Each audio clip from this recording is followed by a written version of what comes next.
ಮನೆ ಮನೆಗೂ ಪೊಲೀಸ್ ಜನಜಾಗೃತಿಯ ನೂತನ ಹೆಜ್ಜೆ. ಶಿಡ್ಲಘಟ್ಟ ನಗರದ ರಾಜೀವ್ ಗಾಂಧಿ ಬಡಾವಣೆಯಲ್ಲಿ ನಗರ ಪೊಲೀಸ್ ಠಾಣೆಯ ವತಿಯಿಂದ ಮನೆ ಮನೆಗೆ ಪೊಲೀಸ್ ಕಾರ್ಯಕ್ರಮವನ್ನು ಇಂದು ಯಶಸ್ವಿಯಾಗಿ ಹಮ್ಮಿಕೊಳ್ಳಲಾಯಿತು. ಸಬ್ ಇನ್ಸ್ಪೆಕ್ಟರ್ ವೇಣುಗೋಪಾಲ್ ಎಂ ಅವರ ನೇತೃತ್ವದಲ್ಲಿ ಪೊಲೀಸ್ ಸಿಬ್ಬಂದಿ ಮನೆ ಮನೆಗೂ ತೆರಳಿ ಜನರೊಂದಿಗೆ ನೇರವಾಗಿ ಮಾತನಾಡಿ ಕಾನೂನು ಅರಿವು, ಅಪರಾಧ ತಡೆಗಟ್ಟುವ ಮಾರ್ಗಗಳು, ಮಹಿಳೆಯರ ಭದ್ರತೆ, ಸಂಚಾರ ನಿಯಮಗಳು ಸೇರಿದಂತೆ ಹಲವು ವಿಷಯಗಳ ಕುರಿತು ಜಾಗೃತಿ ಮೂಡಿಸಿದರು. ಜನರ ಹಿತವನ್ನು ಗಮನದಲ್ಲಿಟ್ಟುಕೊಂಡು ಪೊಲೀಸ್ ಇಲಾಖೆ ಕೈಗೊಂಡ ಈ ಕಾರ್ಯಕ್ರಮವು ನಿವಾಸಿಗಳಲ್ಲಿ ಭದ್ರತಾ ಭಾವನೆ ಹೆಚ್ಚಿಸುವುದರ ಜೊತೆಗೆ ಪೊಲೀಸರು ನಮ್ಮೊಂದಿಗೆ, ನಮ್ಮ ರಕ್ಷಣೆಗೆ ಎಂಬ ನಂಬಿಕೆಯನ್ನು ಬಲಪಡಿಸಿದೆ. ಸಮಾಜದಲ್ಲಿ ಶಾಂತಿ ಸುವ್ಯವಸ್ಥೆ ಕಾಪಾಡಲು ಪೊಲೀಸರೊಂದಿಗೆ ಜನರು ಸಹಕಾರ ನೀಡಬೇಕು ಎಂಬ ಸಂದೇಶವನ್ನು ಸಬ್ ಇನ್ಸ್ಪೆಕ್ಟರ್ ವೇಣುಗೋಪಾಲ್ ಎಂ ಅವರು ನೀಡಿದರು. ನಾಗರಿಕರಲ್ಲಿ ಆತ್ಮವಿಶ್ವಾಸ ತುಂಬುವಂತಾಗಿರುವ ಈ ಕಾರ್ಯಕ್ರಮಕ್ಕೆ ಸ್ಥಳೀಯರು ಮೆಚ್ಚುಗೆ ವ್ಯಕ್ತಪಡಿಸಿದರು. ವರದಿ ಲೋಕೇಶ್ ಎಂ. ದಯವಿಟ್ಟು ನಮಗೆ ಮಾಹಿತಿ ನೀಡಿ. ನಿಮ್ಮ ಹೆಣ್ಮಕ್ಳಿಗೆ ಹೇಳ್ತಾ ಇದ್ದೀನಿ, 18 ವರ್ಷದ ಒಳಗಡೆ ಯಾರಾದ್ರೂ ಮದುವೆ ಮಾಡಿದರೆ ದಯವಿಟ್ಟು ನೀವು ಅದನ್ನು ತಡೀರಿ. ಮತ್ತು ನಿಮ್ಗೆ ಏನಾದ್ರು ತೊಂದರೆ ಇದ್ದರೆ ನಮಗೆ ಮಾಹಿತಿ ಕೊಡಿ. ನಿಮ್ಮ ಮಾಹಿತಿಯನ್ನು ನಾವು ಯಾರಿಗೂ ಹೇಳೋದಿಲ್ಲ. ಅದನ್ನು ನಾವು ತಡೆಗಟ್ಟಿ ಮತ್ತು ಸಂಬಂಧಪಟ್ಟ ಇಲಾಖೆಗಳಿಗೆ ಏನೇನು ಬೇಕೋ ಮಾಡ್ತೀರಿ. ಮತ್ತು ನೀವು ಯಾರನ್ನು ಓದ್ದಿರ ಚಿಕ್ಕ ಮಕ್ಕಳನ್ನ ಕೆಲಸಕ್ಕೆ ಹಾಕಿ ಅವರನ್ನು ಈ ಕೆಲಸ ಬೇಕಾಗಿಲ್ಲ. ಅವರು ಓದಿ ವಿದ್ಯಾವಂತರಾಗಿ 10 ಜನಕ್ಕೆ ಒಂದು ಉದ್ಯೋಗ ಕೊಡೋಂಥ ಒಂದು ಅವರು ರೂಪುಗೊಳ್ಬೇಕಂತೇಳಿ ನಾವು ಕೇಳ್ತಾ ಇದ್ದೀರಿ. ಮತ್ತೆ ನೀವು ಅವರು ತಾಲೂಕು ಮಟ್ಟದ ಅಧಿಕಾರಿಗಳಾಗ್ಬೋದು, ಜಿಲ್ಲಾ ಮಟ್ಟದ ಅಧಿಕಾರಿಗಳಾಗ್ಬೋದು, ದೊಡ್ಡ ದೊಡ್ಡ ಉದ್ಯೋಗಗಳಲ್ಲಿ ಸೇರ್ತಾರೆ. ಈಗಿನಿಂದ ನೀವು ಕಷ್ಟಪಟ್ಟು ಓದಿಸ್ಬೇಕಷ್ಟೇ. ಮಕ್ಕಳಿಗೆ ಆಸ್ತಿ, ಅವರು ಓದನ್ನೇ ಒಂದು ಆಸ್ತಿಯನ್ನಾಗಿ ಮಾಡಿ, ಮತ್ತೆ ತಪ್ಪದಿರ ಶಾಲೆಗೆ ಕಳಿಸಿ. ಈ ಭಾಗದಲ್ಲಿ ಏನಾದರೂ ಸಮಸ್ಯೆ ಇದ್ರೆ ಒಂದು ಬಿಂದಿಗೆ ನೀರು ಬಂದು 5 ರೂಪಾಯಿ ಕೊಡ್ಬೇಕು ಸರ್. ಮಳೆ ಬಂದ್ರೆ ಅದು ಬರೋದಿಲ್ಲ, ಟ್ಯಾಂಕರ್ ಬರ್ತಾ ಇಲ್ಲ. ಮಳೆ ಬಂದ್ರೆ ದೊಡ್ಡ ಸಮಸ್ಯೆ ಇದೆ. ಈ ತರ ಮನೆ ಮನೆಗೂ ಬೀಟ್ ಕಾರ್ಯಕ್ರಮಕ್ಕೆ ಬಂದಿದ್ದೀರಿ ನಾವು ನಮ್ಮ ಸಿಬ್ಬಂದಿಯವರು. ಈ ತರ ಹೇಳ್ತಾ ಇದಾರೆ ಮೇಡಮ್. ಇಲ್ಲಿನೂ ಅದೇ ಕಂಪ್ಲೇಂಟ್ ಇದೆ ಮೇಡಮ್. ನೀರಿದೆ ದೊಡ್ಡ ಮೇಜರ್ ಕಂಪ್ಲೇಂಟ್. ನೀರು ರಸ್ತೆ ಜಾಸ್ತಿ ಬಾಧೆ ಇದೆ. ಒಂದು ಮೇಡಮ್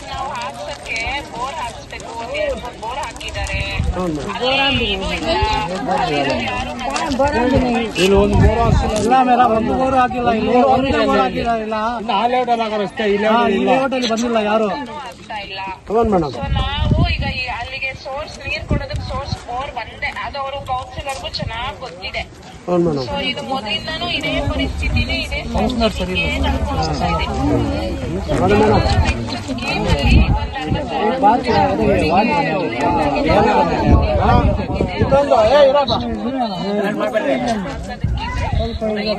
ಬೆಳಿಗ್ಗೆ ಹೋದ್ರೆ ರಾತ್ರಿ ಸಂಜೆ ಬರ್ತಾರ.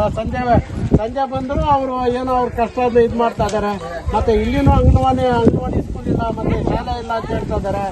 ಮತ್ತೆ ಏನಾದ್ರು ಒಂದು ಮಾಡಿ ಮೇಡಮ್. ತನ್ನ ಪೀರಿಯಡ್ ಮೇಲೆ ಅದು ನಮ್ಮ ಮೊದಲಿಂದಾನು ಗೊತ್ತಿದೆ ಸರ್. ಇದು ಮೊದಲಿಂದಾನು ಇದು ಇದೆ ಅಂತೆ. ಇಲ್ಲಿಂದ ಲೇಔಟ್ ಬರ್ತಾರೆ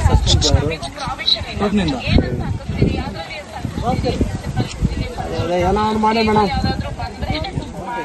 ಏನೋ ತಮಗೂ ಭಗವಂತನ ಒಳ್ಳೇದ್ ಮಾಡ್ತಾನೆ ಮೇಡಮ್. ಇವ್ರ ಸೇವೆ ಮಾಡಿದ್ರೆ ಜಾಸ್ತಿ ಕಷ್ಟದಲ್ಲಿದ್ದಾರೆ ಮೇಡಮ್. ಬಡವರಿದ್ದೀರಿ ಮೇಡಮ್. ನಮಸ್ಕಾರ. ಎಲ್ಲ ಇಲ್ಲಿ ಕೂಲಿ ಕಾರ್ಮಿಕರ ಮೇಡಮ್ ಇರೋದು. ಬೇರೆ ಇಲ್ಲಿ ಮನೆ ಕೂತ್ಕೊಂಡು ತಿನ್ನೋರು ಒಬ್ರು ಇಲ್ಲ ಮೇಡಮ್. ಸಹಾಯ ಮಾಡಿ ಮೇಡಮ್. ನೀರ್ ಸವಲತ್ತು ಕುಡಿಯಕ್ಕೆ ಬಡವರ್ಗೆ ನೀರ್ ಸವಲತ್ತು ಒಂದು ಜಾಸ್ತಿ ಇಂಪಾರ್ಟೆಂಟ್. ನಂಬರ್ ಇದೆ, ದಯವಿಟ್ಟು ಆ ನಂಬರ್ ಫೋನ್ ಮಾಡಿದ್ರೆ 10 ರಿಂದ 15 ನಿಮಿಷದಲ್ಲಿ ನಿಮ್ಮ ಸಮಸ್ಯೆ ಏನಾದ್ರು ಇದ್ರೆ ಬಂದ್ರೆ ಆಗ ಆ ಒಂದು ಸಮಸ್ಯೆನ ಬಗೆಹರಿಸ್ತಾರ. ಮತ್ತೆ ನಿಮ್ಮ ಮನೆಗಳಲ್ಲಿ ಯಾವುದೇ ಒಂದು ಸಣ್ಣ ಒಂದು ವಿಚಾರ ಇರ್ಬೋದು, ದೊಡ್ಡ ವಿಚಾರ ಇರ್ಬೋದು, ಗೌಪ್ಯಾಗಿಡೋ ಅವಶ್ಯಕತೆ ಏನಿಲ್ಲ. ದಯವಿಟ್ಟು ನಮ್ಮ ಒಂದು ಸಿಬ್ಬಂದಿ ಪೊಲೀಸ್ ಅಂದ್ರೆ ಮನೆ ಮನೆಗೂ ಬೀಟ್ ಸಿಬ್ಬಂದಿ ಅಂತೇಳಿ ನಿಮ್ಮ ಏರಿಯಾಗೆ ಒಬ್ಬ ಬೀಟ್ ಸಿಬ್ಬಂದಿ ನೇಮಿಸಿದ್ದೀರಿ. ದಯವಿಟ್ಟು ಅವರಿಗೆ ಮಾಹಿತಿ ನೀಡಿ. ಒಂದು ವಿಚಾರ. ಎರಡನೇದು, 18 ವರ್ಷದ ಕೆಳಗಡೆ ಮಕ್ಕಳಿಗೆ ದಯವಿಟ್ಟು ಇತ್ತೀಚೆಗೆ ಈ ಭಾಗದಲ್ಲಿ ಕೂಲಿ ಕಾರ್ಮಿಕರೇ ಜಾಸ್ತಿ ಇರೋದ್ರಿಂದಾನು ಅವರಿಗೆ ಕಾನೂನು ಅರಿವು ಇದೆಯಲ್ಲ ಗೊತ್ತಿಲ್ಲ. ಗೊತ್ತಿದ್ದು ಮಾಡ್ತಾ ಇದಾರೆ, ಗೊತ್ತಿಲ್ಲದೆ ಮಾತಾಡ್ತಾರ. ಅಲ್ಲೊಂದು ಇಲ್ಲೊಂದು 18 ವರ್ಷದ ಕೆಳಗಡೆ ಮಕ್ಕಳಿಗೆ ಮದುವೆ ಮಾಡೋ ವಿಚಾರವಾಗಿ ನಮಗೆ ಮಾಹಿತಿ ಬರ್ತಾ ಇದೆ. ದಯವಿಟ್ಟು ಅದನ್ನ ತಡೆಗಟ್ಟಿ ನೀವು ಸಹಕಾರ ಕೊಡಿ. ನಿಮ್ಮ ಮಾಹಿತಿಯನ್ನು ಗೌಪ್ಯವಾಗಿ ಇಡ್ತೀರಿ. ಮತ್ತೆ 18 ವರ್ಷದ ಕೆಳಗಡೆ ಮಕ್ಕಳಿಗೆ ದಯವಿಟ್ಟು ಶಾಲೆಗೆ ಕಳಿಸಿ, ಶಾಲೆಗೆ ಕಳಿಸಿ. ದಯವಿಟ್ಟು ಯಾರಾದರೂ ಕೆಲಸಕ್ಕೆ ನೇಮಿಸ್ಕೊಂಡ್ರೆ ಕಾನೂನು ರೀತಿಯಲ್ಲಿ ಅಪರಾಧ. ಮತ್ತೆ ನೀವೇನಾದ್ರೂ ಕೆಲಸಕ್ಕೆ ಕಳಿಸಿದ್ರು ಅಪರಾಧ.